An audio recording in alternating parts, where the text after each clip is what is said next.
नमस्कार, good morning, good evening दोस्तों। मेरे चैनल एक किताब से एक मोती पर आपका स्वागत है। आज मैं जिस पुस्तक से कुछ अंश लेकर आया हूँ वो है release of the spirit. Watchman Nee इसके लेखक हैं। रिलीज़ ऑफ द स्पिरिट यानी आत्मा की मुक्ति या आत्मा की रिहाई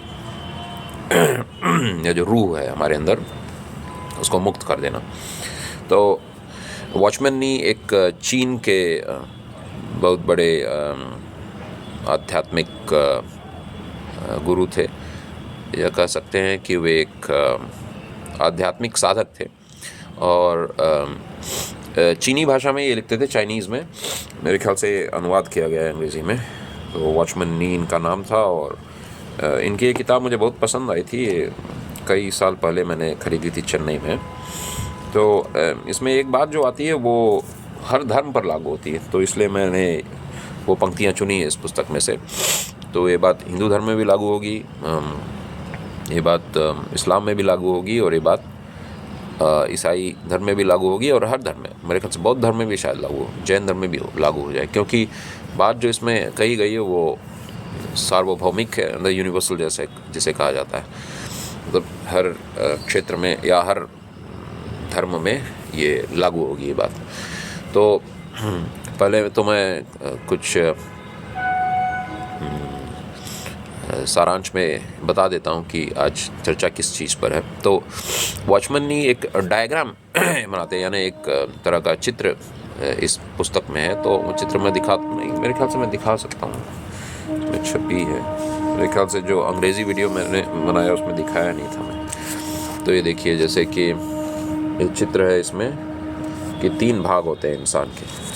तो ये 3 भाग जैसे देखेंगे आप कि सबसे ऊपरी भाग है आउटरमोस्ट मैन, यानी सबसे बाहर वाला इंसान। मतलब ये हमारे अंदर ही जो 3 भाग होते हैं हर इंसान में। सबसे बाहर वाला इंसान है शरीर, उसके फिर भीतर पर वो भी बाहरी है, वो है सोल, जिसे कहा गया है मन कह सकते हैं, जैसे हिंदी में मन ही कहना है, क्योंकि आत्मा कहेंगे तो फिर आत्मा और सोल दोनों का एक ही अनुवाद हो जाएगा। बाहरी वो इंसान है, सबसे बाहरी शरीर है, फिर बाहरी इंसान मन है, और जो भीतरी इंसान है, जो इनर मैन, वो है आत्मा। तो उनकी किताब इसी पर है कि ये जो भीतर में हमारी आत्मा है उसको कैसे हम बाहर की ओर लाएं, और ये जो कैद हुई है आत्मा मन में और शरीर में, कैसे इस आत्मा को छुटकारा दिलाया जाए कि वो इन सब से होते हुए फिर दुनिया में उसको आत्मा का प्रकाश सबको नज़र आए और आपके कार्य में भी वो प्रदर्शित हो। तो बात यही है। तो मैं पहले पढ़ लेता हूँ ये पंक्तियाँ, फिर हम इस पर कुछ चर्चा करेंगे। आत्मा की रिहाई, वॉचमैन नी। इस प्रकार हम आत्मा को आंतरिक मनुष्य, मन को बाहरी मनुष्य, यानी आत्मा हो गई आंतरिक मनुष्य। तो इस प्रकार हम आत्मा को आंतरिक मनुष्य, मन को बाहरी मनुष्य और शरीर को सबसे बाहरी मनुष्य कहेंगे। हमें यह कभी नहीं भूलना चाहिए। ये शब्द ज़रा फिर से ध्यान रख लेते हैं। इस प्रकार हम आत्मा को आंतरिक मनुष्य, मन को बाहरी मनुष्य और शरीर को सबसे बाहरी मनुष्य कहेंगे। हमें यह कभी नहीं भूलना चाहिए कि हमारा आंतरिक मनुष्य मानवीय आत्मा है, जहाँ परमेश्वर निवास करता है, वह स्थान जहाँ प्रभु की आत्मा हमारी आत्मा से जुड़ती है। जिस तरह हम अपने कपड़े पहनते हैं उसी तरह हमारा आंतरिक मनुष्य बाहरी मनुष्य को पहनता है, यानी हमारी आत्मा मन को पहनती है। इसके अलावा आत्मा और मन भी शरीर को पहनते हैं। यह बिल्कुल स्पष्ट है कि मनुष्य आमतौर पर बाहरी मनुष्य और सबसे बाहरी मनुष्य के बारे में अधिक सचेत होते हैं, लेकिन वे अपने आंतरिक मनुष्य, अपनी आत्मा को शायद ही पहचानते या समझते हैं। हमें यह जानना चाहिए कि जो परमेश्वर के लिए काम कर सकता है वह है, यानी वह है जिसका आंतरिक मनुष्य मुक्त हो चुका है। परमेश्वर के सेवक की मूल कठिनाई उसके आंतरिक मनुष्य की बाहरी मनुष्य से बाहर निकलने में विफलता में निहित है। ये बहुत मुख्य पंक्ति है। परमेश्वर के सेवक की मूल कठिनाई उसके आंतरिक मनुष्य की बाहरी मनुष्य से बाहर निकलने में विफलता में निहित है। इसलिए हमें परमेश्वर के सामने यह स्वीकार करना चाहिए कि हमारे काम में पहली कठिनाई दूसरों में नहीं बल्कि खुद में है। हमारी आत्मा एक आवरण, यानी कवरिंग जिसको कहते हैं, एक कवर, हमारी आत्मा एक आवरण में लिपटी हुई लगती है जिसे आसानी से तोड़ा नहीं जा सकता। यानी जो बाहर का आवरण जब तक टूटेगा नहीं तब तक आत्मा उसमें से छूटेगी नहीं। हमारी आत्मा एक आवरण में लिपटी हुई लगती है जिसे आसानी से तोड़ा नहीं जा सकता। अगर हमने कभी नहीं सीखा कि कैसे अपने भीतर के मनुष्य को बाहर निकालकर बाहरी मनुष्य को बाहर निकाला जाए, या ऐसे कह सकते हैं कि कैसे अपने भीतर के मनुष्य को बाहर निकाल कर बाहरी मनुष्य को मतलब बाहरी मनुष्य में उसको चैनलाइज किया जाए, या बाहरी मनुष्य के मार्ग से होते हुए जब हमारा आंतरिक मनुष्य निकलेगा तभी हमारी मुक्ति होगी, या तभी हमारे जीवन में आध्यात्मिकता सफल होगी। तो हम सेवा करने में सक्षम नहीं हैं। कोई भी चीज़ हमें इस बाहरी मनुष्य से ज़्यादा नहीं रोक सकती। यानी जो चीज़ हमें रोकती है वो हमारा बाहरी मनुष्य, मन और शरीर ही हमें हमारी आत्मा को जकड़े हुए है, और कोई इंसान, कोई और शक्ति नहीं जकड़े हुए। हमारे काम सफल होंगे या नहीं, यह इस बात पर निर्भर करता है कि क्या हमारे बाहरी मनुष्य को प्रभु ने तोड़ा है, ताकि आंतरिक मनुष्य इस टूटन से गुजर कर बाहर आ सके। यह एक कथन में मूल समस्या को स्पष्ट करता है। प्रभु हमारे बाहरी मनुष्य को तोड़ना चाहते हैं ताकि आंतरिक मनुष्य को बाहर निकलने का रास्ता मिल सके। जब आंतरिक मनुष्य मुक्त हो जाएगा तो हम धन्य हो जाएंगे। तो सारांश यही है, सारी जो आध्यात्मिक साधनाएं होती हैं वो इसी बाहरी मनुष्य को तोड़ने के लिए होती हैं। क्योंकि आप देखेंगे कि जब हम ध्यान करते हैं या जब हम ईश्वर के नाम का जप करते हैं तो एक तरह से मन और शरीर को हम काबू में ला रहे हैं। एक जगह बैठते हैं, वो शरीर को काबू में लाए, मन को और जो ध्यान को भटकाने वाली चीज़ें उनसे हटा के हम ईश्वर का या तो स्मरण करते हैं, उनके नाम का जप करते हैं या उनके रूप का स्मरण करते हैं, तो हम अपनी आत्मा को काबू में ला रहे हैं, एक तरह से तोड़ रहे हैं। तोड़ने का अर्थ है जो हमारे शरीर का और हमारे मन का हमारे ऊपर राज्य चल रहा है उसको उस गद्दी से हटा देना, और हमारे गद्दी पे केवल आत्मा का ही राज रहे, यानी ईश्वर का ही राज रहे, परमात्मा का ही राज रहे। हमारे आचरण में, हमारे जो भी शरीर से कर्म हो रहे हैं, मन से कर्म हो रहे हैं, उन सब पे ईश्वर ही हमारे राजा रहे हैं, या वही हमारे मालिक रहे, यानी हृदय की गद्दी पर केवल ईश्वर ही विराजमान रहे। तो अब ये बाहरी जो शरीर है, क्षमा कीजिए, जो बाहरी सबसे बाहर वाला इंसान है वो है हमारा शरीर। जो बाहर वाला इंसान है वो मन। तो सबसे बाहर वाला इंसान हमारा शरीर है, जो बाहर वाला इंसान है वो मन है, और जो आंतरिक इंसान है वो आत्मा है। वही हमारा सच्चा व्यक्तित्व है। इसलिए हमें अपने बाहरी इंसान को मैं नहीं मानना चाहिए। जैसे रमन महर्षि भी कहते थे कि मैं जब इन चीज़ों से हटेगा तभी आप अपने आत्मा को जान पाएंगे। यानी मैं ये शरीर हूँ, मैं ये मन हूँ, ये दोनों बातें जब आदमी भूल जाएगा या मतलब समझ जाएगा कि ये गलत धारणाएं हैं, तब उसकी आत्मा उसके जीवन में काम करने लगेगी। तो अब ये मुख्य बात है कि ये दोनों टूटें कैसे, कि आत्मा उसमें से निकल कर बाहर आए, शरीर कैसे टूटे और मन कैसे टूटे। तो आप देखेंगे कठिनाइयाँ इसीलिए एक तरह से वरदान ही होती हैं। लोग वैसे मानेंगे नहीं, उनके लिए तो कठिनाई एक बोझ जैसी लगती है, मुक्त होना चाहते हैं, कहाँ से कठिनाई आएगी, कहाँ से परेशानी आएगी।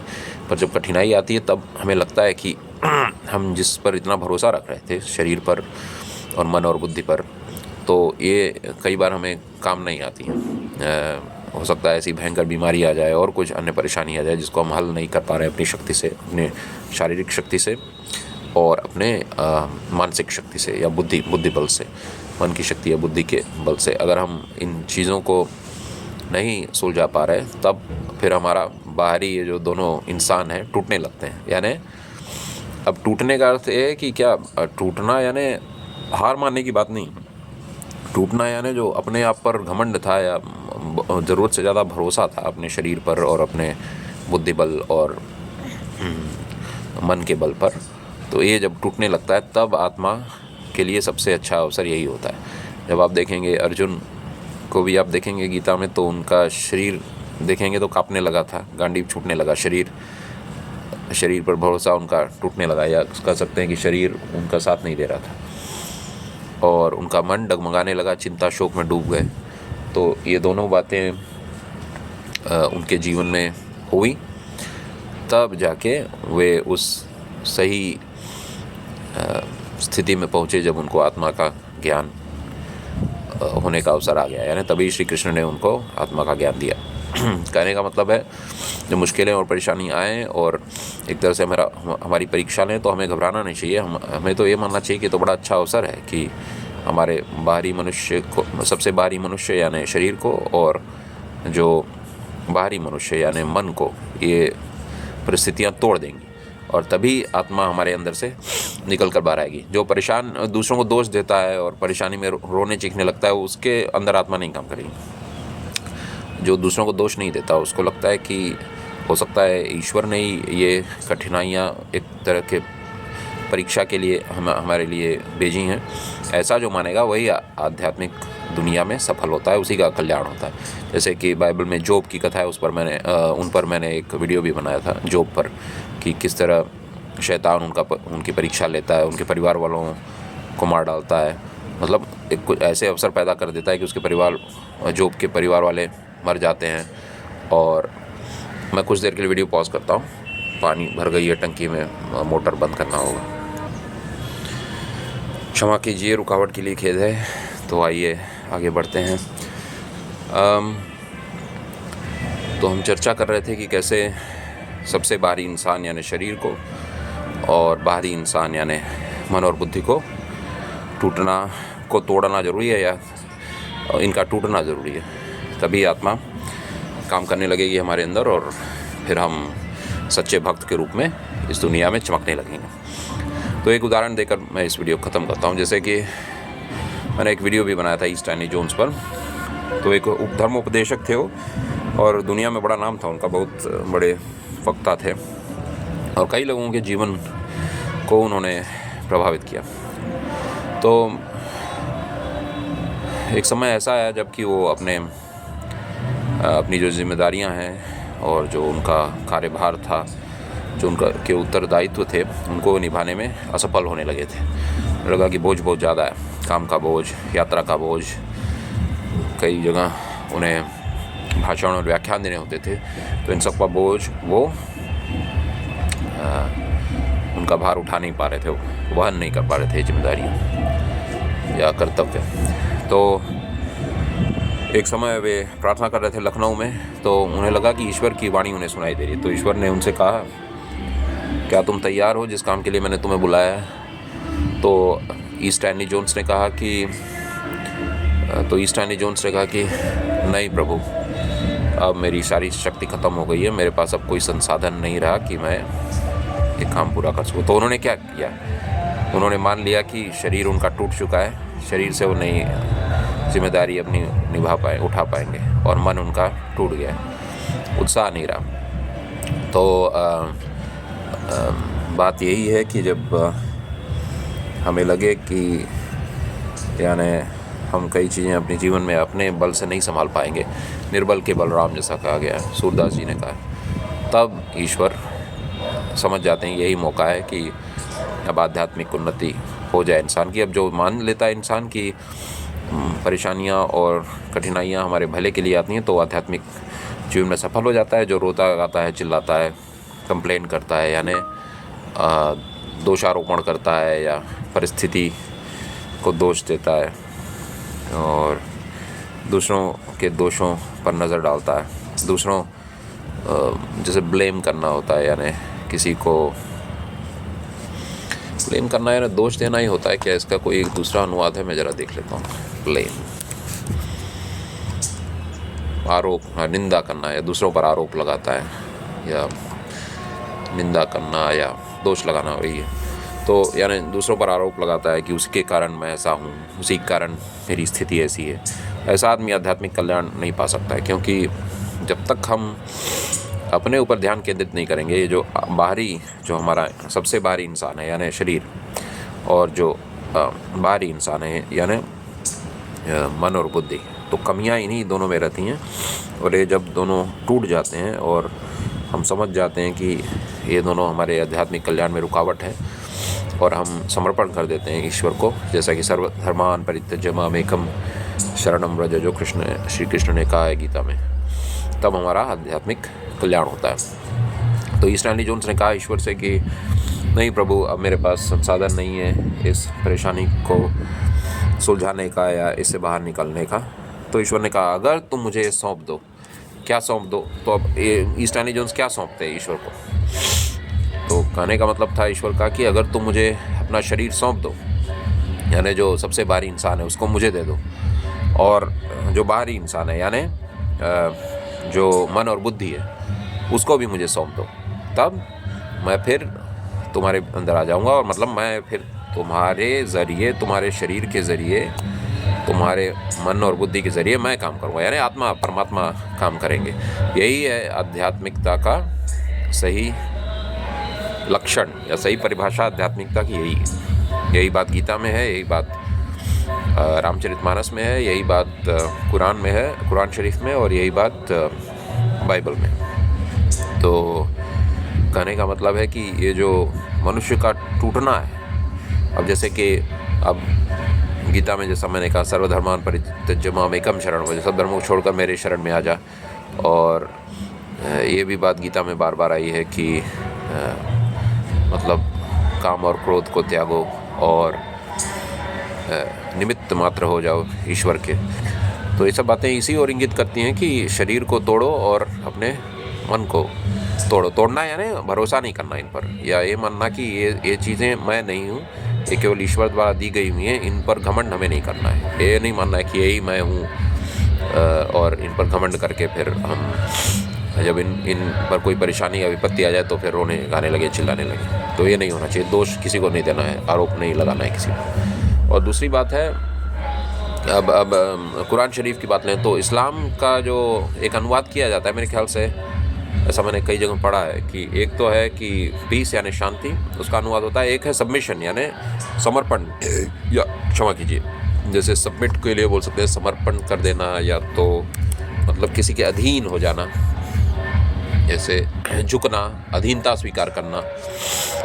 इसमें एक हार मानना, निवेदन करना, मतलब जब मान लेना कि मैं अपनी क्षमता से मैं दुनिया में सही जीवन नहीं जी सकता, जीवन की डोर ईश्वर को दे दीजिए, अपने जीवन का चालक ईश्वर को बना दीजिए, अपने जीवन का जो नियंत्रण है वो ईश्वर को दे दीजिए। ईश्वर है ना, वही जो परमात्मा के रूप में हमारे हृदय में है, आत्मा में है। तो तब जाके जीवन सफल होता है आध्यात्मिक दृष्टि से अगर देखा जाए तो, और वही सच्ची सफलता है। धन, बैंक बैलेंस, जो हमने विद्या अर्जित की है, खैर विद्या हमारे अगले जन्म तक जाती है, कई जन्मों तक, पर धन आप ले लें और मान सम्मान, ये सब तो यहीं रह जाएगा, पर जो हमारे साथ जाएगा वो है हमारी आत्मा और उसके जो शुद्ध कर्म है। और एक तरह से कर्म से मुक्ति का भी यही तरीका है कि मान लें कि ये शरीर मेरा नहीं है, आत्मा मेरी नहीं है, सब बस ईश्वर से दिए गए कुछ यंत्र हैं जिन्हें हमें सही उपयोग करना है, या हम बस उनके कस्टोडियन हैं, या कह सकते हैं जैसे ट्रेजरी का ट्रेजरर नहीं, इसके लिए एक वर्ड आता है अंग्रेज़ी में, हम इनके खजांची हैं या बोल सकते हैं ट्रेजर, पर इसके लिए गांधी जी एक शब्द इस्तेमाल करते थे, वो शब्द मेरे दिमाग में भी आ नहीं रहा है। इसके केवल ट्रस्टी का अनुवाद होगा न्यायी संरक्षक हैं, सरपरस्त, अभिभावक हैं, बस हम इनके ट्रस्टी हैं, हमारे नहीं। तो ईस्ट आनी जोन्स ने यही किया, उन्होंने जब इन चीज़ों को सौंप दिया ईश्वर में और अपने जीवन की बागडोर ईश्वर के हाथ में दे दी और ईश्वर को अपना संचालक बना लिया, तब उनका जीवन एकदम बदल गया और उन्हें असीम शक्ति मिल गई, असीम शांति मिल गई।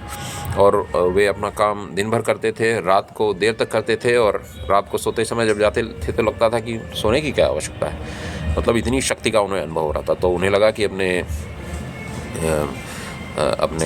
मन के लिए, अपने शरीर के लिए, अपनी आत्मा के लिए उन्होंने एक नया जीवन प्राप्त कर लिया। यही आध्यात्मिक अनुभव कि जब मनुष्य परेशानियों से घिरा होता है तो, और जब वो मान लेता है कि अब हार मान लेता है कि अब शरीर और बुद्धि से मैं अपनी समस्याओं को नहीं सुलझा सकता, तो एक जो सबसे बड़ा समस्या को सुलझाने वाला है वो ईश्वर हमेशा पड़ा हुआ है दुनिया में, हमेशा हमारे लिए खड़ा है। बस देर यही है कि, या भूल हमसे यही होती है कि हम ये मानते हैं कि हमें स्वयं अपनी समस्याओं को हल करना है, जबकि समस्याओं को हल किया जाता है आत्मसमर्पण द्वारा, यानी ईश्वर के सामने झुक जाना, सबमिशन या सरेंडर जिसे कहते हैं। तो ये सब ईश्वर को सौंप दीजिए, अपने सबसे बाहरी इंसान को यानी शरीर को, और बाहरी इंसान को यानी मन और बुद्धि को, तब आत्मा आपके शरीर और मन द्वारा, मन के ज़रिए या इनका इस्तेमाल करके इस आत्मा की जो चमक है या जो ज्योति है वो आपके जीवन में दिखने लगेगी और आप अंदर से भी आप सुखी हो जाएंगे, बाहर से भी, भौतिक दृष्टि से भी आपको सफलता मिलेगी आपके कार्य में। धन्यवाद।